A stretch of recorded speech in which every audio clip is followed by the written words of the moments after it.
अम्बाला के मेयर ने स्थानीय विधायक और नगर निगम कमिश्नर पर गंभीर आरोप लगाए हैं। चंडीगढ़ में एक प्रेस कॉन्फ्रेंस के दौरान नगर निगम अम्बाला के मेयर रमेश मल ने निगम कमिश्नर अजय सिंह तोमर पर प्रताड़ित और उनकी जासूसी करने के आरोप लगाए। उन्होंने कहा कि कमिश्नर स्थानीय विधायक के निजी वर्कर के तौर पर कार्य कर रहे हैं। मेयर ने स्थानीय विधायक असीम गोयल पर शहर में विकास के काम न करने के आरोप भी लगाए। उन्होंने कहा कि कमिश्नर उन्हें दलित होने के कारण प्रताड़ित करते हैं। इसकी शिकायत मेयर ने SC/ST आयोग से भी की है और जल्द ही मेयर नगर निगम कमिश्नर के खिलाफ निगम हाउस में अविश्वास प्रस्ताव भी लेकर आएंगे। एक फर्स्ट सिटीजन होने के नाते मेरे को प्रताड़ित किया जा रहा सी। एक मैं तो अपने महसूस कर रहा कि एक दलित मेयर होने के नाते मेरी आवाज़ को दबाया जा रहा था। वो दफ्तर में मौजूद थे जब कैमरा उतारा। 28 तारीख को मैंने कैमरा उतारा और 3 तारीख को मेरे को वो नोटिस दे रहे हैं कमिश्नर साहब कि हमारा कैमरा चोरी हो गया। पंचकुला लिटरेचर फेस्टिवल अब अपने नए स्वरूप Panchkula art and literary festival के साथ निश्चित तौर पर कला और साहित्य प्रेमियों को एक अनुभव देने को तैयार है। ह्यूमर्स बुक्स इंडिया द्वारा सतलुज पब्लिक स्कूल की सहभागिता में इस 2 दिवसीय फेस्ट की मेजबानी एक नए अवतार में 6 और 7 फरवरी को होटल हॉलिडे इन पंचकुला में की जा रही है। इसका उद्घाटन प्रसिद्ध फोटो जर्नलिस्ट तथा पद्मश्री अवार्डी श्री रघु राय ने किया। निर्देशक PALF ने कहा कि अपने आयोजन के 30वें साल में अब तक 100 से अधिक जाने माने पैनलिस्ट इसके विभिन्न सत्रों में उपस्थिति दर्ज करवा चुके हैं, जिनमें कई वरिष्ठ नौकरशाह, राजनेता, सर्वाधिक बिकने वाले लेखक, अभिनेता, कलाकार और उद्यमी भी शामिल हैं। इस साल बिजलिस्ट फेस्ट एक अतिरिक्त आकर्षण होगा, जिनमें इस क्षेत्र और देश के विभिन्न हिस्सों के जाने माने कारोबारी एक पैनल डिस्कशन में शामिल होंगे। इसके साथ ही हम पंचकुला आर्ट फेस्ट को भी प्रस्तुत कर रहे हैं, जिसमें कला, साहित्य और बिजनेस फेस्टिवल को एक साथ शामिल किया गया है। This is 3rd Panchkula art and lit fest. इस साल हमने 3 एक्स्ट्रा किए हैं, art lit fest and biz lit fest. Lit fest होता है promotion of art and culture, और ये बहुत बड़ी बात है कि पैन इंडियन से ऑथर्स 100 पैनलिस्ट आ रहे हैं।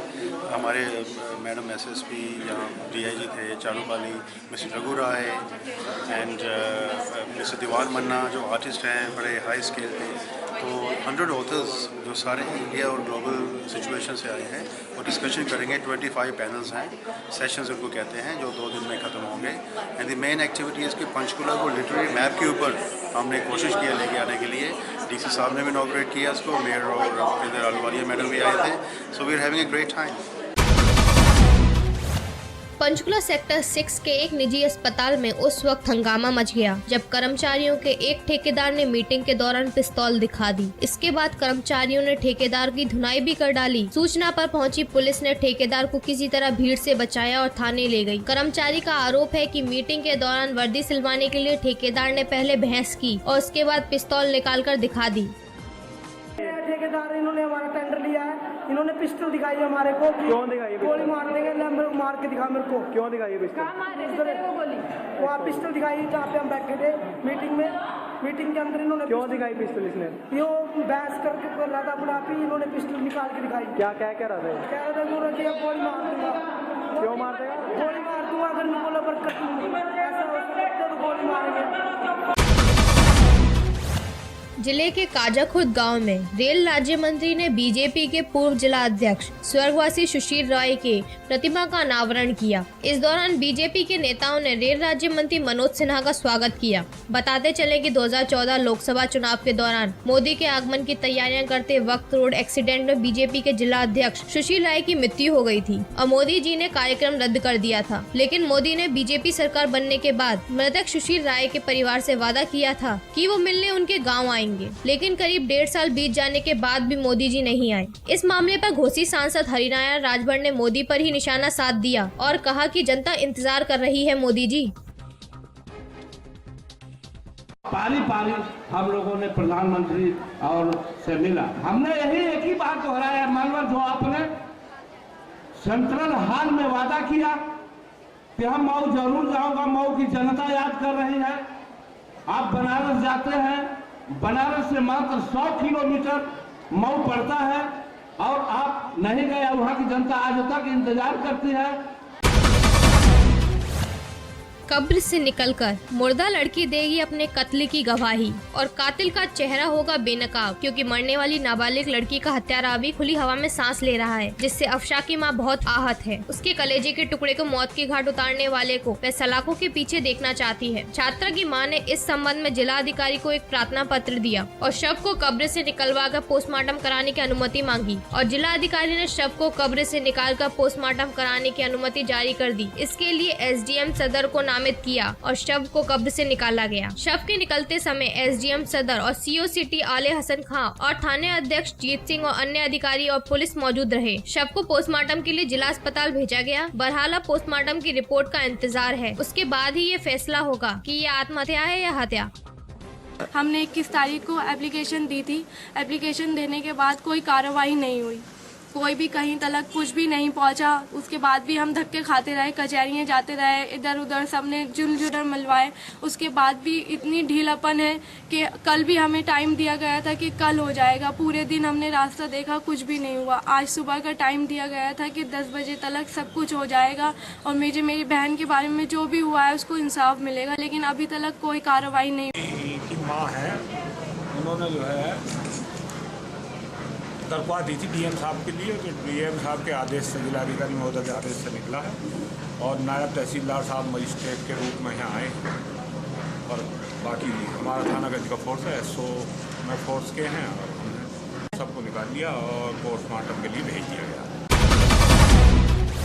डायमंड सिनेमा हॉल में आग से बचाव के लिए फायर कर्मियों ने मॉक ड्रिल किया। मॉक ड्रिल के दौरान लोगों में अफरा तफरी का माहौल रहा, क्योंकि स्थानीय निवासी इसको हादसा समझ रहे थे। मॉक ड्रिल के दौरान सिनेमा हॉल के बाहर लोगों की भीड़ जुटी थी। अग्निशमन विभाग की ओर से होटलों, सिनेमाघरों आदि भीड़ वाले इलाकों पर आग के बचाव के लिए मॉक ड्रिल की जा रही थी। रामपुर के मुख्य अग्निशमन अधिकारी रेहान खान और प्रभारी अग्निशमन अधिकारी रिजवान अहमद के नेतृत्व में फायर ब्रिगेड की टीम सिनेमा हॉल पहुँच गयी। वहाँ थोड़ा धुआं कर आग का रूप दिया। बाद में उसे बुझाने और सिनेमा हॉल में फंसे लोगों को बाहर निकालने के लिए एक कर्मचारी को स्ट्रेचर पर लिटाकर बाहर निकाला। जिला अस्पताल से एम्बुलेंस भी बुलाई गई। फायर ब्रिगेड की गाड़ियां, एम्बुलेंस और कर्मचारियों को देखकर वहां अफरा तफरी मच गई। लोगों की भीड़ जुट गई। पिक्चर देख रहे लोग हॉल से बाहर निकल आए। सिनेमा घर के प्रबंधक शाहिद खान ने लोगों को हकीकत बताई, तब लोगों ने राहत की सांस ली। ये कोई सरकार की एक वो थी, ड्रिल थी, ये एक तरीके की रिहर्सल थी फायर ब्रिगेड की तरफ से कि अगर कोई कहीं किसी जगह आग लग जाए, किसी प्राइवेट किसी भी जगह, तो हमारी जो यहाँ के फायर ब्रिगेड है वो कितना कॉम्पिटेंट है, कितनी देर में कितनी जल्दी पहुँच करके क्या करते। थोड़ा सा लोगों को जागरूक करने के लिए एक रिहर्सल थी।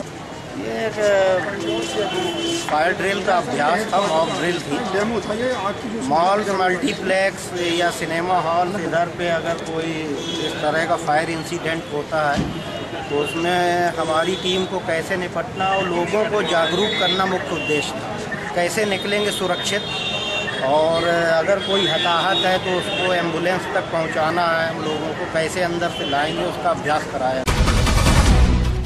हरियाणा प्रदेश में आज कर्मचारी अपनी मांगों को लेकर प्रदर्शन कर रहे हैं और अपनी मांगों का मांग पत्र सभी विधायकों को सौंप रहे हैं। सिरसा में भी हरियाणा कर्मचारी संघ एवं सर्व कर्मचारी संघ के बैनर तले कर्मचारियों ने अपनी मांगों को लेकर धरना प्रदर्शन किया और सरकार के विरुद्ध जमकर नारेबाजी की। वहीं कर्मचारियों ने सरकार को चेतावनी दी है कि यदि उनकी मांगे नहीं मानी गयी तो आने वाली 15 तारीख को सिरसा कर्मचारी संघ दिल्ली में जंतर मंतर पर धरना देगा और बजट सत्र में हरियाणा कर्मचारी महासंघ विधानसभा का घेराव करेगी।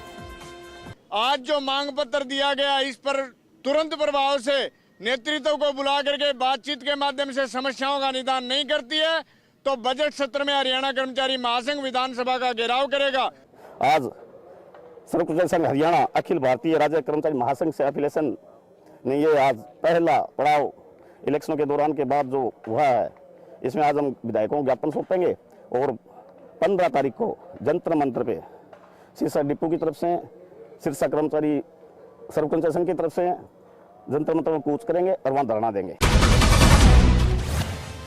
बीजेपी नेता कैलाश विजयवर्गीय के एक निजी चैनल पर दिए बयान के विरोध व उन पर धार्मिक भावनाएं भड़काने के आरोप में मुकदमा दर्ज करने और उनको गिरफ्तार करने की मांग को लेकर सिरसा में दलित समाज के लोगों ने बीजेपी नेता का पुतला फूंका और सरकार के विरुद्ध जमकर नारेबाजी की। उन्होंने कहा कि यदि बीजेपी नेता कैलाश विजयवर्गीय के खिलाफ कार्यवाही न की तो उनका प्रदर्शन उग्र रूप ले सकता है। दलित समाज के युवा नेता पंकज ने बताया, कैलाश विजयवर्गीय ने एक निजी चैनल पर एक इंटरव्यू के दौरान भगवान वाल्मीकि पर आपत्तिजनक टिप्पणी की है जो कि शर्मनाक है। उन्होंने कहा कि इस टिप्पणी से पूरा वाल्मीकि समाज आहत है और मांग करता है कि बीजेपी नेता के खिलाफ FIR दर्ज हो और उन्हें तुरंत गिरफ्तार किया जाए।